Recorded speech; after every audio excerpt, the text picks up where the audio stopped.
pemirsa Inframe. Nah, kali ini kita awali informasi dengan salah satu peluang bisnis yang menjanjikan, yakni produksi minyak atsiri dan juga asap cair yang ada di Jember.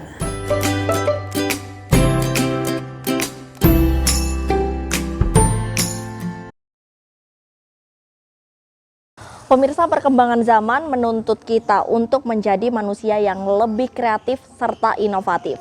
Kali ini pemirsa, saya sedang berada di Desa Kemiri, Kecamatan Panti, Jember, dan akan menunjukkan serta mengajak Anda untuk melihat langsung bagaimana proses produksi asap cair di sini. Di mana asap cair ini merupakan usaha yang sangat langka kita temukan terutama di Indonesia. Padahal asap cair sendiri banyak dibutuhkan oleh kebutuhan negara, apalagi di tengah pandemi COVID-19 kali ini. Langsung saja pemirsa, berikut informasi selengkapnya untuk Anda.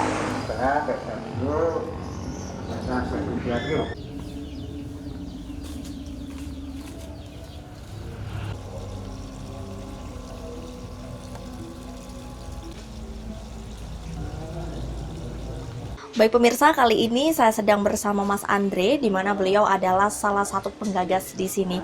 Sebelum kita mengobrol langsung bersama beliau, mari kita sapa beliau terlebih dahulu. Halo Mas Andre, apa kabar?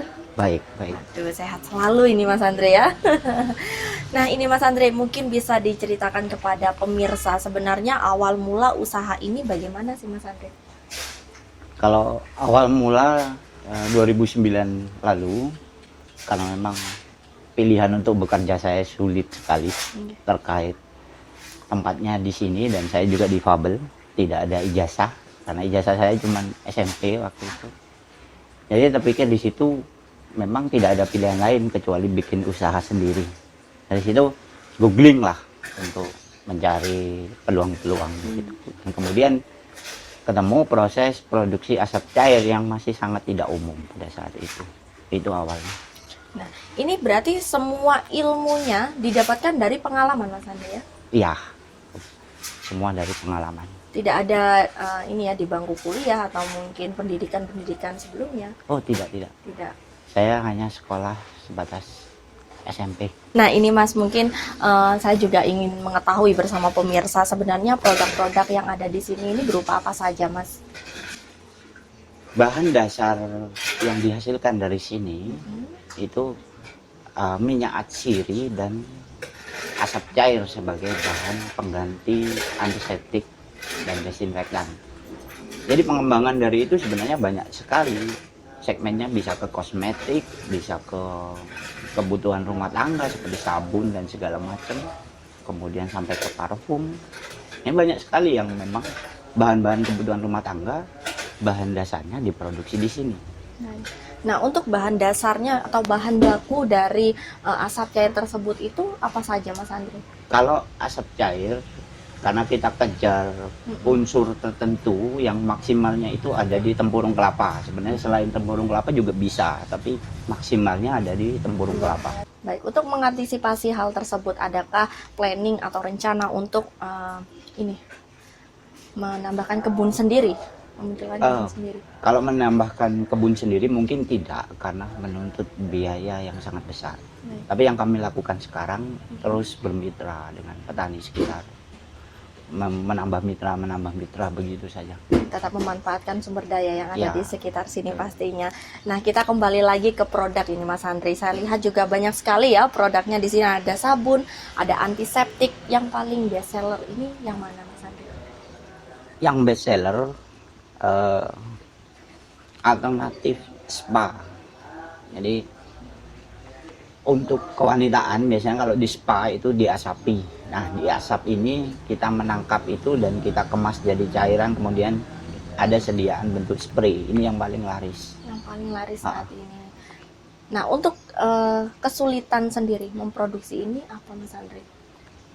Ya seperti yang dilihat di sini, saya tidak stok banyak karena tidak ada izin edar masih. Tidak ada izin edar. Kalau tidak ada izin edar, kesulitannya ya jelas, kita nggak bisa display, kita nggak bisa transaksi dengan apotik atau market modern, kita tidak bisa. Kita bisanya cuma dari orang ke orang. Nah, untuk ekspor, apakah ada planning atau mungkin sudah pernah Kalau dilakukan ekspor sebelumnya? sudah, tapi masih melalui perusahaan forwarder ya.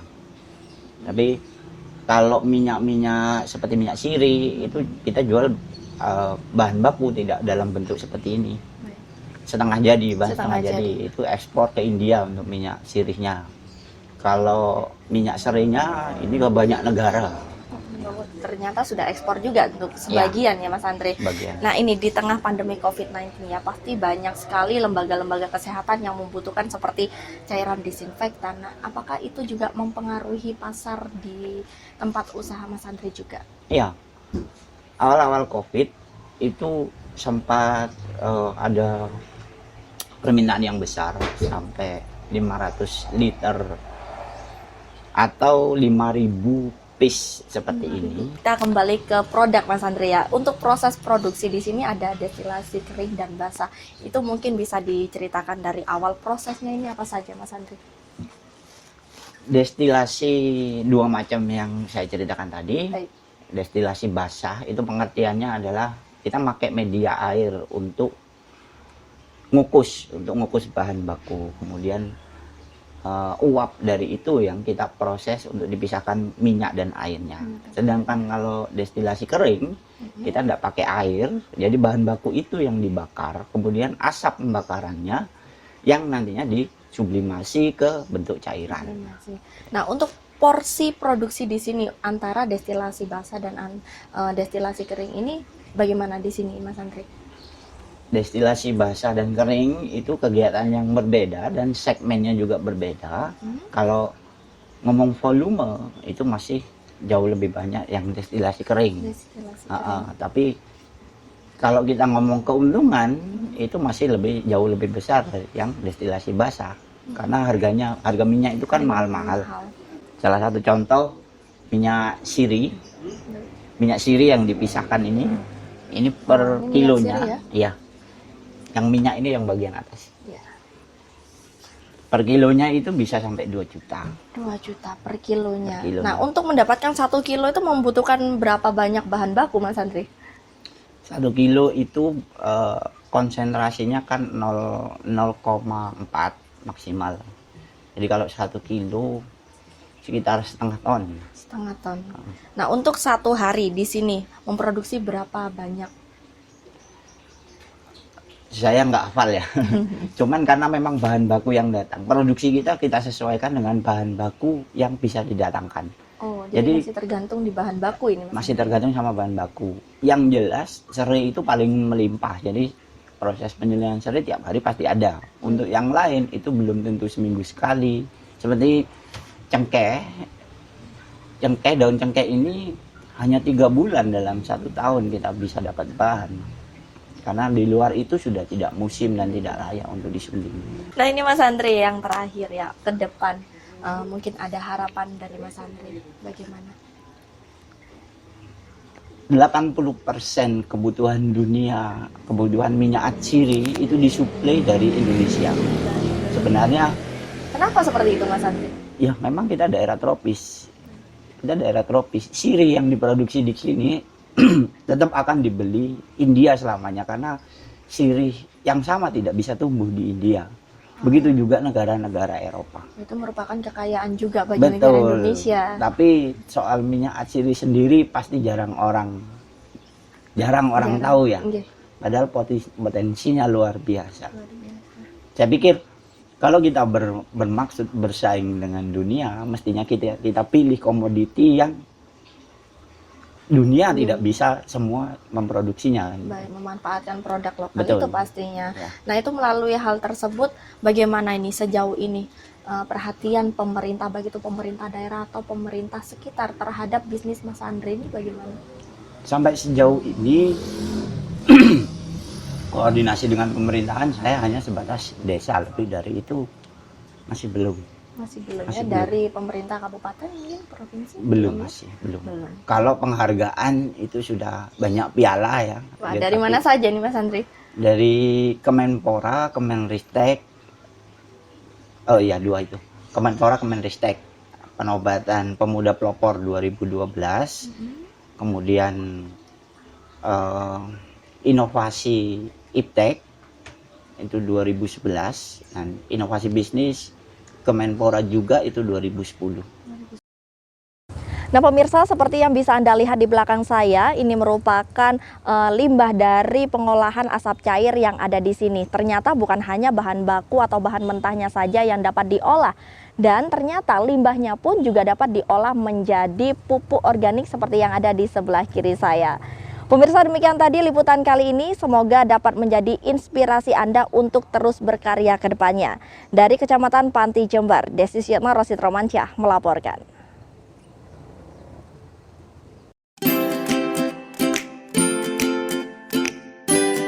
Nah, selanjutnya nih pemirsa, kalau tadi kita telah mengikuti proses produksi asap cair, selanjutnya kita beralih ke informasi yang tidak kalah inovatif, yakni pembuatan kompor bertenaga listrik yang ada di Kecamatan Ambulu, Jember.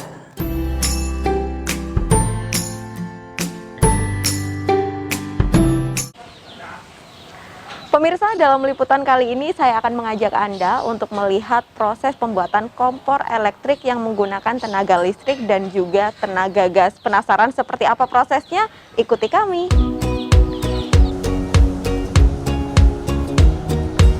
Adalah Ganes, pemuda warga Dusun Kerajaan Desa Ambulu, Kecamatan Ambulu, Jember. Sehari-harinya nampak sibuk di bengkel kerja yang tak jauh dari rumahnya. Sudah sekitar 1,5 tahun ini, Ganes terus mengembangkan inovasinya, yakni membuat kompor elektrik yang mampu mengolah berbagai menu kuliner dalam porsi besar seperti nasi goreng, mie goreng, hingga capcay secara otomatis. Berkat ketekunan dan juga kreativitasnya tersebut, terciptalah sebuah kompor elektrik yang tentu saja bisa memudahkan untuk memasak dalam porsi besar. Tidak hanya bisa mengaduk adonan secara merata, kompor buatan Ganes juga cukup efisien karena mampu bergerak secara otomatis dengan tenaga listrik. Untuk ide pembuatan kompor elektrik ini didapat Ganes dari tutorial video kompor serupa buatan salah satu pabrik di China. Berbekal dengan bahan-bahan seadanya, selanjutnya Ganes pun mulai mencoba membuatnya sendiri di rumah untuk kebutuhan usaha kulinernya. Untuk membuat satu unit kompor elektrik ini, Ganes membutuhkan waktu sekitar 1 minggu lamanya. Nah, pemirsa, seperti yang sudah ada di depan saya saat ini proses pembuatannya sudah 90%, tinggal menambahkan 10%-nya ya. Kira-kira apa ya? Mas, ini udah prosesnya 90%, ini kurang apa ini? Ada tebeng di sini. Kalau ini kan tebengnya udah khusus apa? Ini tebengnya untuk nasi yang ke tepi bisa langsung ke tengah sendiri. Gitu. Otomatis ke tengah, ngumpul ke tengah lagi airnya. Merapikan nasinya gitu ya? Iya betul. Terus untuk yang masalah tebengnya sini ini ada lagi, belum kita pasang. Ini ketika nanti putaran RPM-nya ini terlalu tinggi, yang ada di dimmer depan. Ini ketika dimmer ini dinyalakan, putaran potensialnya terlalu tinggi, RPM-nya, airnya putaran spiralnya terlalu tinggi. Jadi untuk antisipasi itu supaya nasi nggak loncat keluar, kita pakai tebengnya sini. Jadi yang belum, tebeng, penutup, sama kaki-kaki, switch, udah selesai dah. Ini tinggal 10%. 10%? Kurang 10%. Oke Mas, dilanjut. Saya mah tidak ngerti untuk urusan yang seperti ini, memang bukan ahlinya, dan beliau merupakan salah satu pemuda desa yang patut untuk diapresiasi pemirsa.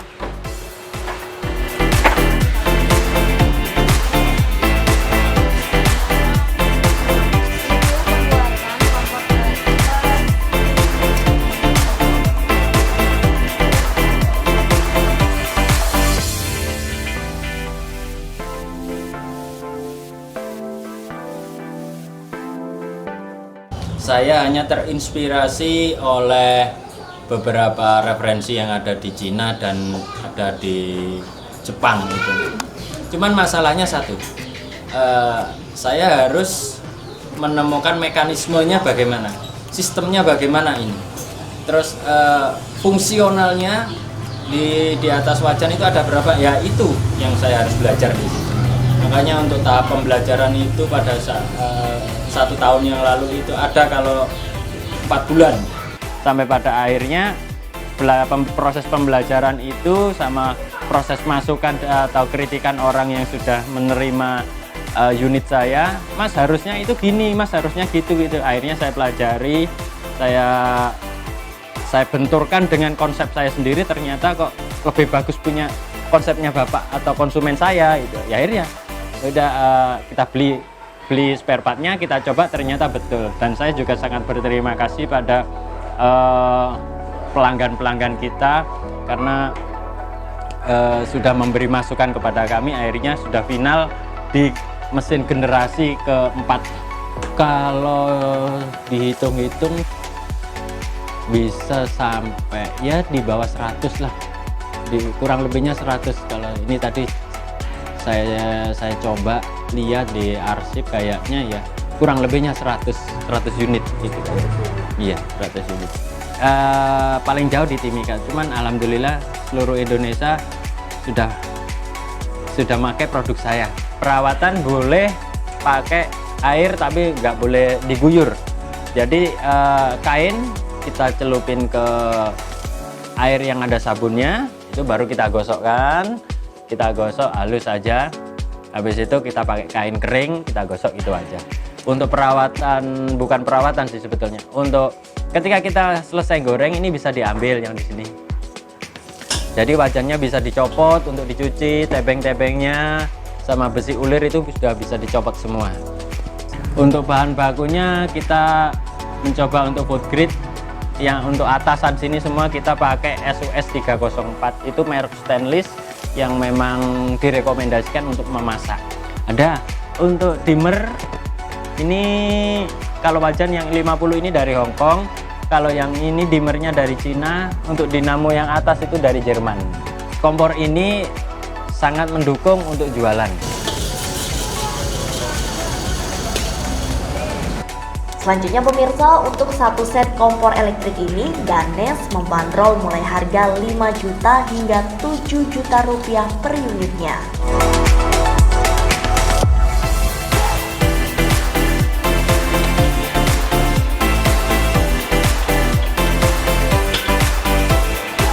Pemirsa, ini merupakan salah satu contoh kompor elektrik yang sudah jadi dan sudah dioperasikan seperti ini bentuknya.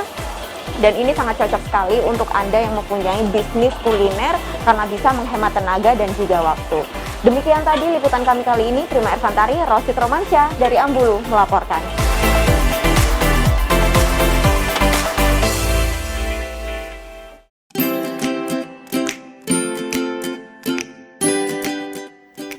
Nah pemirsa, kurang lengkap rasanya jika kita tidak memberikan informasi kuliner kepada Anda. Nah kali ini waktunya kita bermain dan berkulineria untuk mengikuti produksi di Teaching Factory Politeknik Negeri Jember.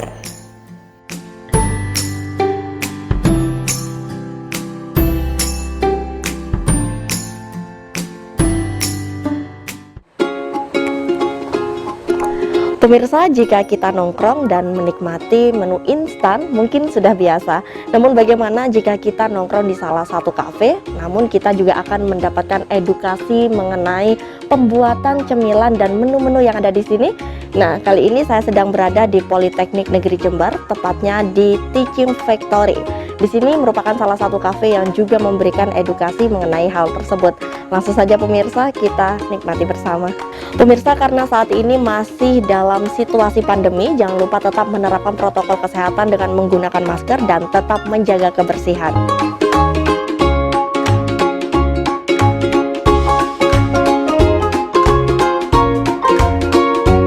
Sesampainya di ruang produksi, kita akan dapat melihat secara langsung bagaimana proses pembuatan menu-menu yang disediakan di Teva ini.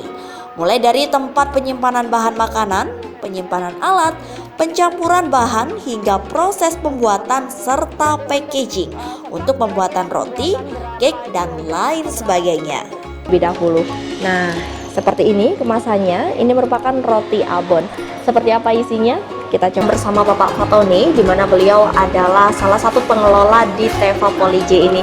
Sebelum kita mengobrol langsung bersama beliau, mari kita sapa beliau terlebih dahulu. Halo Bapak Fatoni, bagaimana kabarnya? Baik Mbak. Sehat selalu ya Pak ya. Alhamdulillah. Nah ini Bapak mungkin bisa diceritakan kepada pemirsa yang ada di rumah mengenai bagaimana sih awal mula pembentukan dari Teva di Poly J ini. Oke, bisa saya jelaskan bahwa salah satu unit di tempat kita, di mana istilahnya adalah kita branding Teva atau Teaching Factory. Teaching Factory ini adalah salah satu unit yang berada di bawah UPT. Jadi UPT adalah unit pelaksana teknis, di mana di Politeknik Negeri Jember kita punya namanya UPT Pengolahan dan Pengemasan Produk Pangan, di mana di UPT Pengolahan dan Pengemasan Produk Pangan ini salah satunya kita punya unit namanya Teaching Factory. Kebetulan saat ini kita berada di Teaching Factory Bakery and Cafe. Baik, untuk produknya ini Pak, di Teva ini ada apa saja? Jadi produk yang ada di Teva Bakery and Cafe, yang pertama tentunya yang pertama favorit kita adalah roti bagelen. Roti bagelen ini saat ini kita sudah mengurusi izinnya sampai merek dagang oleh BPOM. Terus kemudian yang kedua roti kering, yang ketiga ini adalah aneka roti manis premium maupun roti-roti ekonomis, dan lainnya adalah minuman-minuman seperti contoh dawet. Nah untuk kedepannya ini Bapak mungkin ada program yang akan dilaksanakan di sini.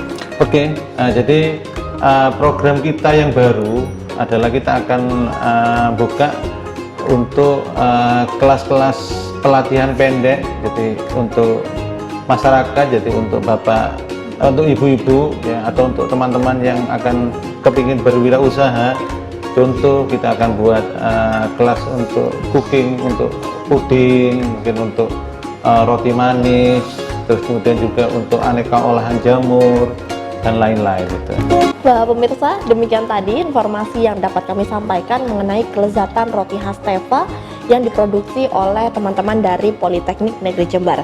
Jadi untuk Anda yang penasaran, langsung saja bisa datang di kampus Poly J yang ada di Kecamatan Sumbersari, Kabupaten Jember. Demikian tadi, semoga informasi kali ini bermanfaat bagi kita semua dan dapat menambah referensi Anda bersama keluarga. Dari Jember, Desi Suyitno, Rosid Romansyah melaporkan.